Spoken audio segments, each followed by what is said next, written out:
Chers auditeurs et auditrices de Cristal FM, bienvenue sur ce nouvel épisode de Nature Insolite.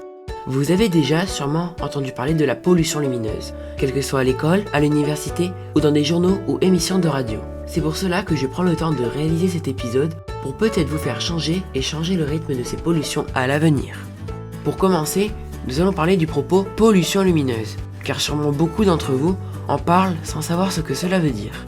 La pollution lumineuse signifie une lumière dite artificielle qui ne provient pas de la nature. Elle dérange la faune, la flore, la faune et les écosystèmes qui nous entourent.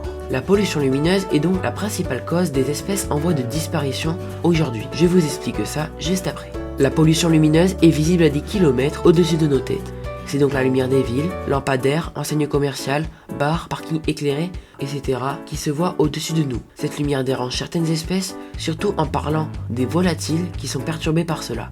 Leur cycle de vie, leurs habitudes et leurs repères sont maintenant complètement inactifs. C'est comme ça que la pollution lumineuse est aujourd'hui la cause à plus de 80% des espèces actuelles en voie de disparition. C'est donc en partant de ce principe envers la nature, l'écosystème et l'environnement naturel que nous remarquons que beaucoup de villes et villages ne font toujours pas le nécessaire pour calmer l'enjeu de la pollution lumineuse. D'autre part, tout animal, que ce soit un volatile ou un mammifère, se retrouve perturbé dans son cycle de reproduction et de survie.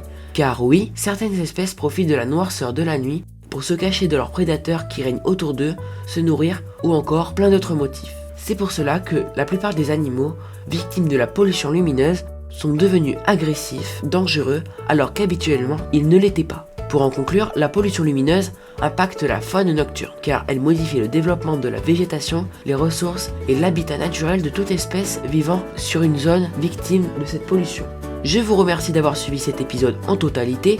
N'hésitez pas à suivre podcast.natureinsolite sur Instagram et Facebook pour en savoir plus. N'oubliez également pas de vous abonner à Cristal FM 106.7 FM sur Facebook et sans oublier d'écouter la radio sur le 106.7 FM ou sur www.cristalfm.org. A très vite pour une nouvelle édition.